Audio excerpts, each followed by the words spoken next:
ask you about the debt ceiling, Secretary. You told a House panel yesterday that the government would be able to pay its debt, pay its bills through the beginning of September. You also said that you had a, quote, backup plan if the deadline to raise the ceiling comes after Congress's August recess. What's the backup plan?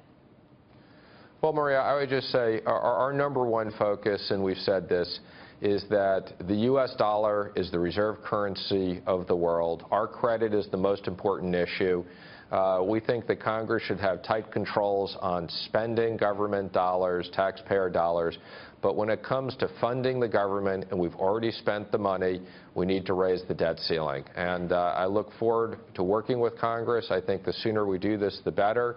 And we're very focused on it, and we're comfortable we'll get it done. Well, I was glad you said that. Why do they always wait until the last second before the government has to shut down in order to raise the debt ceiling?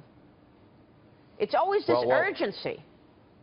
Well, Maria, again, this is different than a government shutdown.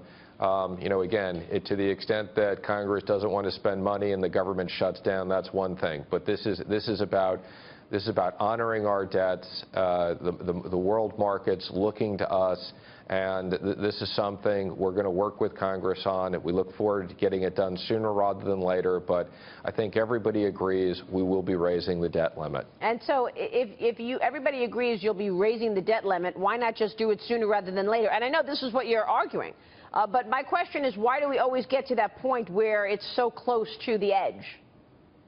Well, Maria, you know, this is the one part I'll say I'm new in Washington, so I don't have a good explanation for that. But hopefully we'll try to get it done a little different this time. What can you tell us about tax reform, Secretary? Obviously, that's what we want to know about. Congressman Mark Meadows said that Congress is in talks to combine health care and tax reform into one bill in effort to get it passed quickly. We know that Congress has 30-plus days or something for the entire year, and there are real worries out there that you're not going to be able to get your tax reform through. Is this a viable idea, in your view, putting health care and tax together in one bill to get it passed quickly?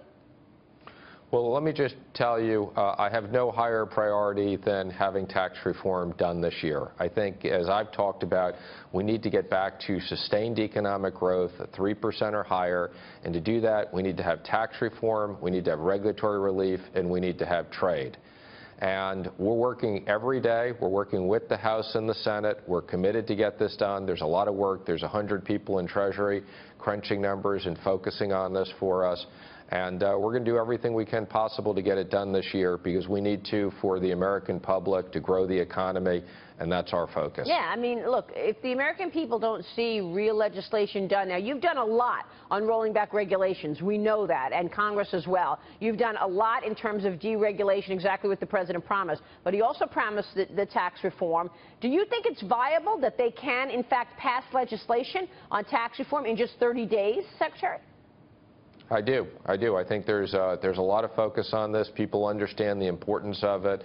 And as I said, we're going to do everything we can to work with the House and the Senate to get this over the finish line this year. Where do you think the biggest debates are? Because I think that when they were debating about health care in the last 2 months, there were some surprises. People were just shocked that there was so much disagreement within the ranks, the Senate and the House, even within just the House, about getting a health care replacement bill on the table. Is there that kind of disagreement when it comes to tax reform, whether it be over a border adjustment tax or a deduction that stays or goes? Well, I think the good news is the fundamental premise is simplify personal taxes, cut down the number of deductions, cut down the number of brackets, make it that most Americans can fill out their taxes on a postcard, make our business tax competitive. We have the highest tax in the world, or one of the highest taxes. We tax on worldwide income. We have a concept of deferral, which leads our companies to leaving trillions of dollars offshore. We need to fix these issues. And as I said, we're working closely with the House and the Senate to come up with a plan that works and makes us competitive, and that will create jobs, and that's good for the American public. And you think you can get that done this year? Because, you know, when I was talking earlier in the program, Secretary, is that the left and the critics of the president and your agenda, the president's agenda that you are trying to execute, their goal is to impeach this president.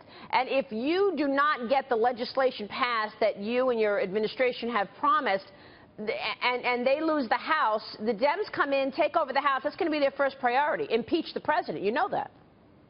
Well, Maria, let me just assure you that people talking about impeaching the president is the biggest waste of time. They should be focused on what's good for the American public, which is creating jobs.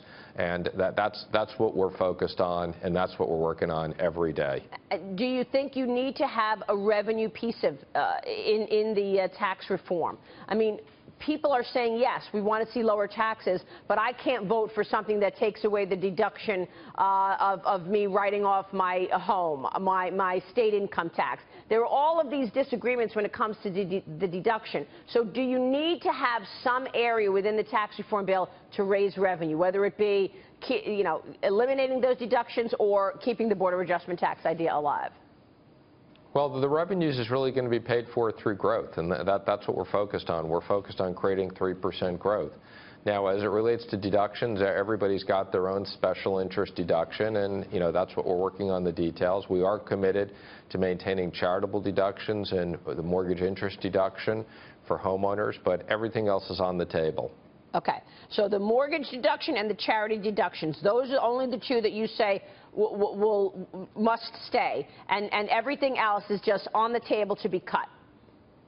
On the table to be reviewed. We're evaluating all the different alternatives.